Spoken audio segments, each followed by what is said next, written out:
وبرکاتہ۔ بسم اللہ الرحمن الرحیم۔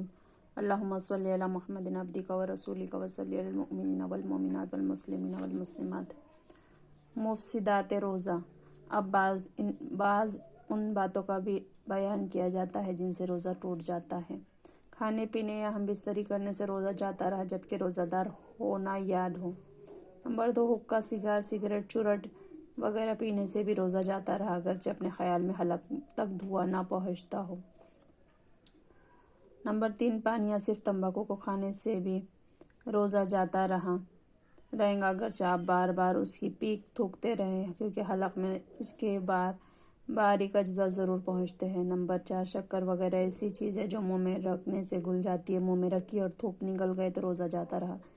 نمبر 5، دانتوں کے درمیان کوئی چیز چنے کے برابر یا زیادہ تھی، اسے کھا گئے یا کم ہی تھی مگر منہ سے نکال کر پھر کھا لی تو روزہ ٹوٹ گیا۔ نمبر 6، دانتوں سے خون نکل کر حلق سے نیچے اترا اور خون تھوک سے زیادہ یا برابر یا کم تھا مگر اس کا مزہ حلق میں محسوس ہوا تو روزہ جاتا رہا، اور اگر کم تھا اور مزہ بھی حلق میں محسوس نہ ہوا تو روزہ نہ گیا۔ روزہ یاد ہونے کے باوجود حقہ لیا یا ناک کے نتنوں سے دوا چڑھائی یا کان میں تیل ڈالا یا تیل چلا گیا، روزہ جاتا رہا، البتہ پانی کان میں چلا گیا یا ڈالا تو روزہ نہ گیا۔ نمبر 8، کان میں دوا ڈالنے سے روزہ ٹوٹ جاتا ہے۔ کلی کر رہے تھے، بلا قصدن پانی حلق سے اتر گیا یا ناک میں پانی چڑھایا، دماغ تک چڑھ گیا، جو روزہ جاتا رہا مگر جب روزدار ہونا بھول گیا ہو تو نہ ٹوٹے گا اگرچہ قصدن ہو۔ یوں ہی روزہ دار کی طرف سے کسی نہ کوئی چیز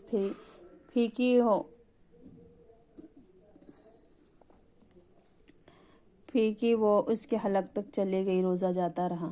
سوتے میں یعنی نیند کی حالت میں پانی پی لیا یا کچھ کھا لیا یا منہ کھلا رہا، پانی کا قطرہ یا بارش کا اولا حلق میں چلا گیا، روزہ جاتا رہا۔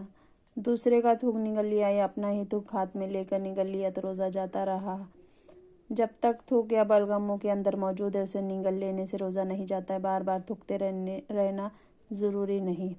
منہ میں رنگین ڈورا وغیرہ رکھا جس سے تھوک رنگین ہو گیا، پھر وہی رنگین تھوک نگل گئے تو روزہ جاتا رہا۔ آنسو منہ میں چلا گیا، آپ اسے نگل گئے، اگر قطرہ دو قطرہ روزہ نہ گیا اور زیادہ تھا، اس کی نمکینی پورے منہ میں محسوس ہوئی تو روزہ جاتا رہا۔ پسینے کا بھی یہی حکم ہے۔ فضلے کا مقام باہر نکل آیا ہے تو حکم ہوا کہ خوب اچھی طرح کسی کپڑے سے اسے پوچھ کر اٹھے تاکہ تری باقی نہ رہے، اگرچہ کچھ پانی اس پر باقی رہا اور کھڑے ہو گئے جس کی وجہ سے پانی اندر چلا گیا تو روزہ فاسد ہو گیا۔ اسی وجہ سے فقہائے کرام فرماتے ہیں کہ روزے دار استنجا کرنے میں سانس نہ لے۔ روزے میں قے ہونا، بعض اوقات ہمارے اسلامی بھائی بہن کو جب روزے میں قے ہو جاتی ہے تو پریشان ہو جاتے ہیں۔ کافی ایسے بھائی بھی دیکھے جاتے ہیں یہ سمجھتے کہ روزے میں خود بخود قے ہو جانے سے روزہ ٹوٹ جاتا ہے، حالانکہ ایسا نہیں ہے۔ اس کی تفصیلات یہ ہے، روزے میں خود بخود کتنی ہی قے الٹی ہو جائے، بالٹی ہی کیوں نہ بھر جائے، اس سے روزہ نہیں ٹوٹتا۔ اگر روزہ یاد ہونے کے باوجود قصدن یعنی جان بوجھ کر قے کی اور اگر وہ منہ بھر کی تعریف آگے آتی ہے تو اب روزہ ٹوٹ جائے گا۔ قصدن منہ بھر ہونے والی قے سے بھی روزہ اس طرح میں ٹوٹے گا جب قے میں کھانا، پانی یا صفرا یعنی کڑوا پانی یا خون آئے۔ اگر قے میں صرف بلغم نکلا تو روزہ نہیں ٹوٹے گا۔ قصدن قے کی مگر تھوڑی سی آئی، منہ بھر نہ آئی تو ابھی روزہ نہ ٹوٹا۔ منہ بھر سے کم قے ہوئی اور منہ سے ہی دوبارہ لوٹ گئی یا خود ہی لوٹا دی صورت میں بھی روزہ نہیں ٹوٹے گا۔ منہ بھر قے بلا اختیار ہو گئی اور روزہ توڑا تو نہ ٹوٹا، البتہ اگر اس میں ایک چنے کے برابر بھی واپس لوٹا دی تو روزہ ٹوٹ جائے گا، اور ایک چنے سے کم ہوئی تو روزہ نہ ٹوٹے۔ منہ بھر قے کی تعریف ہے۔ منہ بھر قے کے معنی ہے کہ اسے بلا تکلف نہ روکا جا سکے۔ ضروری ہدایت: منہ بھر قے علاوہ بلغم بالکل پیشاب ہی کی طرح ناپاک ہے، اس کا کوئی چھٹا کپڑے یا جسم پر نہ گرنے پائے، اس کی احتیاط فرمائیں۔ بدقسمتی سے ہمارے اسلامی بھائی اور بہنیں اس میں بڑی بے احتیاطی کرتے ہیں، کپڑوں پر چھینٹے پڑنے سے کوئی پرواہ نہیں کرتے اور منہ وغیرہ پر جو قے لگ جاتی ہے اسے بھی بلا جھجک اپنے کپڑوں سے پونچھ لیتے ہیں، اس طرح اپنے کپڑوں کو ناپاک کر ڈالتے ہیں۔ اس سے احتیاط کرنی چاہیے۔ اللہ عز و جل ہمیں ہر قسم کی نجاست سے بچائے، آمین بجاہ النبی الامین صلی اللہ علیہ وسلم۔ بھول کر کھانے پینے سے روزہ نہیں جاتا۔ حضرت سیدنا ابو ہریرہ رضی اللہ تعالیٰ عنہ سے مروی ہے کہ تاجدار مدینہ صلی اللہ علیہ وسلم فرماتے ہیں، جس روزدار نے بھول کر کھایا پیا وہ اپنے روزے کو پورا کرے کہ اسے اللہ عز و جل نے کھلایا اور پلایا۔ اب وہ باتیں بیان کی جاتی ہیں جس سے روزہ نہیں جاتا۔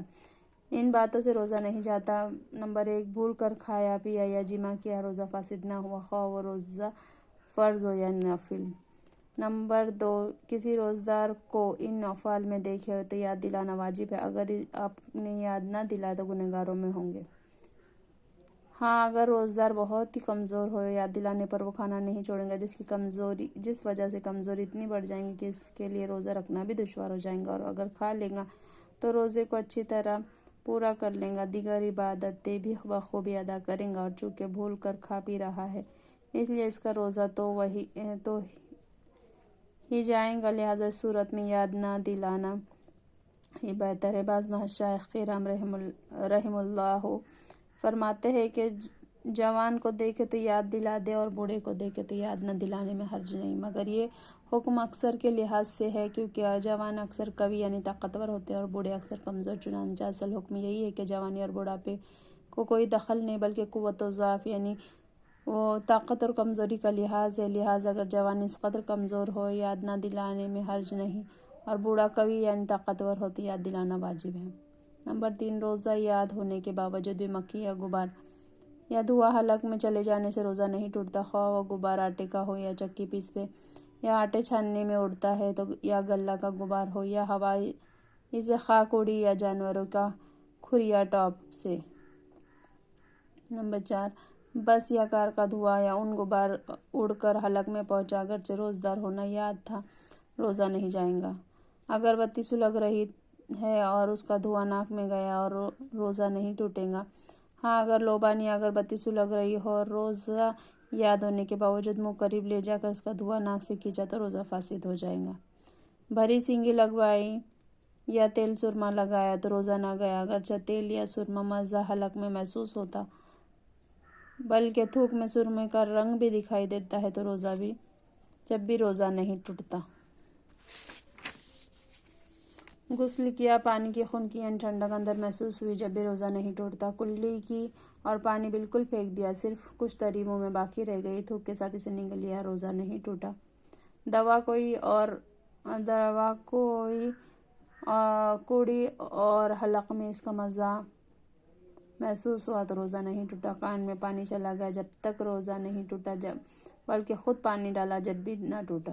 تنکے سے کان کھجایا، اس پر کان کا میل لگ گئی، پھر وہی میل لگا ہوا تنکا کان میں ڈالا، اگرچہ چند بار ایسا کیا جب بھی روزہ نہ ٹوٹا۔ دانت یا منہ میں خفیف یعنی معمولی چیز بے معلوم سی رہ گئی تو لعاب کے ساتھ خود ہی اتر جائیں گے اور وہ اتر گئی، روزہ نہیں ٹوٹا۔